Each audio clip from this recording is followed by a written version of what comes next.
जैसा कि आप लोगों को पता है कि डीसी का असाइनमेंट आ गया है, जिसमें मैंने 2 क्वेश्चंस के आंसर लिखे हैं। ये फंडामेंटल के पहले यूनिट के आंसर्स हैं।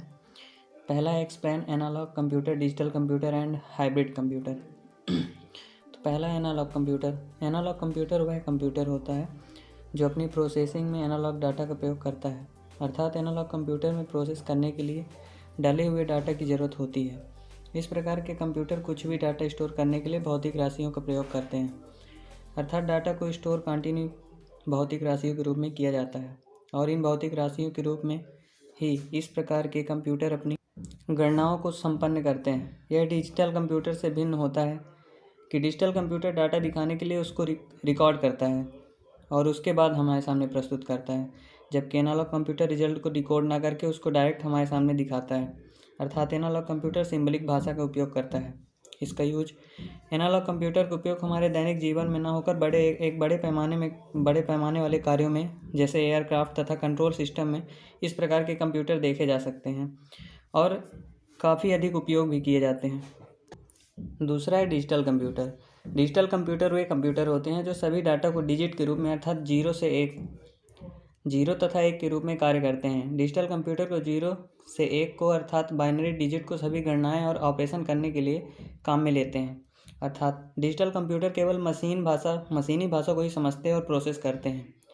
इस कंप्यूटर में आप किसी भी प्रकार का इनपुट देंगे तो कंपाइलर द्वारा प्रोसेस होकर मशीन लैंग्वेज में कन्वर्ट हो जाएगा और फिर कंप्यूटर उसका आउटपुट मशीन लैंग्वेज में वापस भेजेगा, जिसे फिर से प्रोसेस करके कंप्यूटर यूजर को उसके सुविधा अनुसार आउटपुट शो हो जाता है।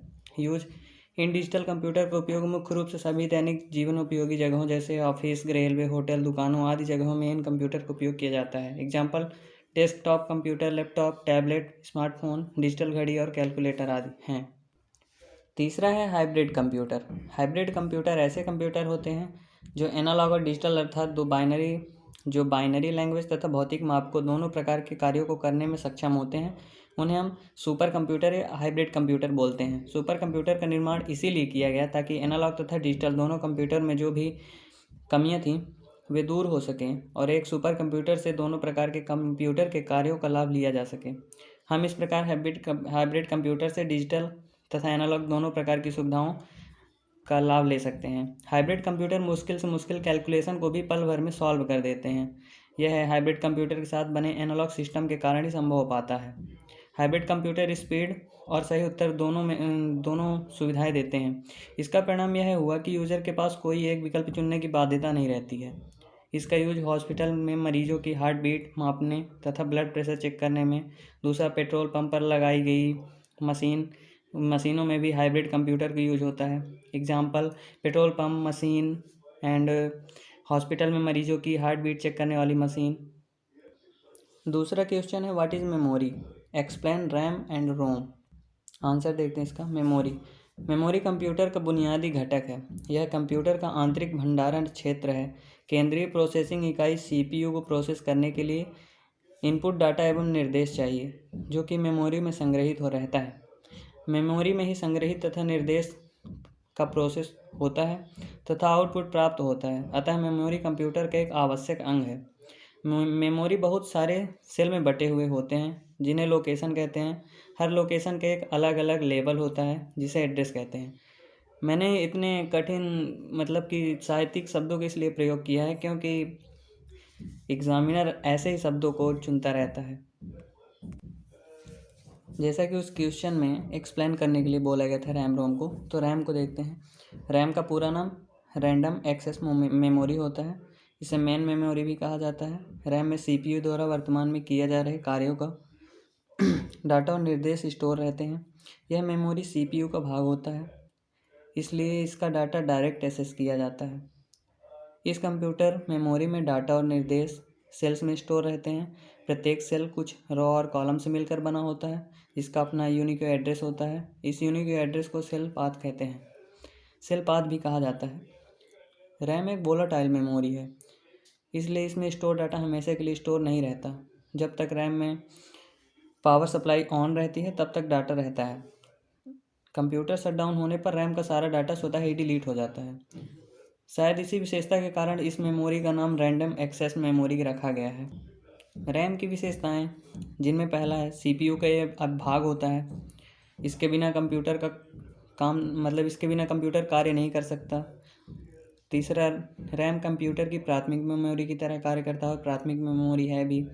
चौथा, डाटा रैंडमली एक्सेस होता है। और पांचवा, अस्थायी मगर तेज होता है। छठवां है, रैम अत्यधिक महंगी होती है। सातवां, स्टोरेज से भिन्न होती है। टाइप ऑफ रैम, कंप्यूटर लगातार विकास कर रहा है जिसके कारण इसके अन्य महत्वपूर्ण भागों को उन्नत होना पड़ा है, जिनमें रैम भी शामिल है। रैम भी विकास के कारण अन्य अलग अलग कार्य विशेषताओं में उपलब्ध हुई है, जिन्हें दो प्रकार के प्रमुख भागों में बांटा जा सकता है। पहला एस रैम, दूसरा डी रैम। एस रैम का पूरा नाम स्टैटिक रैंडम एक्सेस मेमोरी होता है, जिसमें स्टैटिक शब्द का यह तात्पर्य होता है कि रैम में डाटा स्थिर रहता है और उसे बार बार रिफ्रेश करने की ज़रूरत नहीं पड़ती। यह रैम भी वोलाटाइल मेमोरी होती है, इसलिए पावर ऑन रहने तक इसमें डाटा मौजूद रहता है। पावर ऑफ होते ही सारा डाटा स्वतः ही डिलीट हो जाता है। इस मेमोरी को कैशे मेमोरी के रूप में भी उपयोग किया जाता है। दूसरा है डी रैम। डी रैम का पूरा नाम डायनामिक रैंडम एक्सेस मेमोरी होता है, जिसमें डायनामिक शब्द का मतलब होता है चलायमान, अर्थात हमेशा चलते रहने वाला, अर्थात हमेशा चलायमान होते रहना, इसलिए इसे लगातार रिफ्रेश करना पड़ता है, तभी इसमें डाटा स्टोर किया जा सकता है, अन्यथा नहीं किया जा सकता। दूसरा है रोम। रोम का पूरा नाम रीड ओनली मेमोरी होता है। यह एक नॉन वोलेटाइल मेमोरी होती है। इस मेमोरी में फंक्शनैलिटी से संबंधित दिशा निर्देश स्टोर रहते हैं कि कंप्यूटर कैसे ऑन होता है, कैसे वर्क करता है, कंप्यूटर को चालू करना, इन सब के निर्देश इसी मेमोरी में स्टोर रहते हैं। इसका डाटा केवल पढ़ा जा सकता है, रीड ओनली मेमोरी, जैसा कि नाम से ही पता चल रहा है। इसमें न्यू डेटा नहीं जोड़ा जा सकता है। कंप्यूटर को चालू करना, इन सब के निर्देश इसी मेमोरी में स्टोर रहते हैं, जिसे बूटिंग कहा जाता है। कंप्यूटर के अलावा वॉशिंग मशीन, माइक्रोवेव, ओवन एवं अन्य इलेक्ट्रॉनिक उपकरणों को रैम द्वारा ही प्रोग्राम किया जाता है। इस स्थायी मेमोरी में डाटा हमेशा के लिए स्टोर उपलब्ध रहता है। पावर ऑफ होने पर भी डाटा डिलीट नहीं होता। यह भी प्राथमिक मेमोरी ही होती है। रोम को मैन्युफैक्चरर द्वारा एक ही बार राइट करके दिया जाता है, इसलिए इसके डाटा को इसके डाटा के साथ कोई छेड़छाड़ संभव नहीं होता है। किसी भी प्रकार की छेड़छाड़ हम नहीं कर सकते। रैम की विशेषताएं, पहला, रैम एक स्थायी मेमोरी होती है। बेसिक फंक्शनैलिटी के निर्देश स्टोर रहते हैं इसमें। डाटा केवल रीडेबल होता है, ओनली रीडेबल। रैम की तुलना में सस्ती भी होती है। CPU मेमोरी का भाग होता है। अब देखते हैं टाइप्स ऑफ रैम। रैम मुख्यतः 4 प्रकार के होते हैं: M RAM, P RAM, EP RAM, double EP RAM. M RAM का पूरा नाम होता है मास्क रीड ओनली मेमोरी होता है। एम रैम को मैन्युफैक्चरर द्वारा डिवाइस में ही प्रोग्राम्ड किया जाता है। एम रोम अन्य एम रोम्स की तुलना में सस्ती और कम स्पेस में ज़्यादा डाटा स्टोर करने की इसमें क्षमता होती है, मतलब इसकी डाटा स्टोर डेंसिटी अधिक होती है।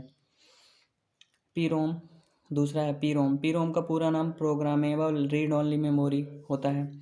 इस मेमोरी क्लिप में डाटा एक बार राइट किया जाता है, जो हमेशा बरकरार रहता है। इस रैम में डाटा राइट करने के लिए विशेष उपकरणों का उपयोग किया जाता है। इन्हें पी रोम प्रोग्रामर या पी रोम बर्नर भी कहा जाता है, और पी रोम में डाटा राइट करने की प्रक्रिया को पी रोम बर्निंग कहा जाता है। ईपी रोम का पूरा नाम erasable programmable read only memory होता है। जैसे इसके नाम से स्पष्ट है कि इस रोम में उपलब्ध डाटा को इरेज यानी मिटाया भी जा सकता है। डाटा को मिटाने के लिए अल्ट्रा वायलेट लाइट का उपयोग किया जाता है। ईपी रोम इसका पूरा नाम erasable programmable read only memory होता है। जैसा इसके नाम से स्पष्ट है, इस रोम में उपलब्ध डाटा को इरेज यानी मिटाया भी जा सकता है। डाटा को मिटाने के लिए अल्ट्रा वायलेट लाइट का उपयोग किया जाता है। लास्ट है डबल ईपी रोम। इसका पूरा नाम electrically erasable programmable read only memory होता है, जिसका डाटा किसी भी इलेक्ट्रिकल चार्ज द्वारा मिटाया जा सकता है। यह अन्य रोम्स से थोड़ी धीमी होती हैं। चलिए मिलते हैं अगली क्लास में।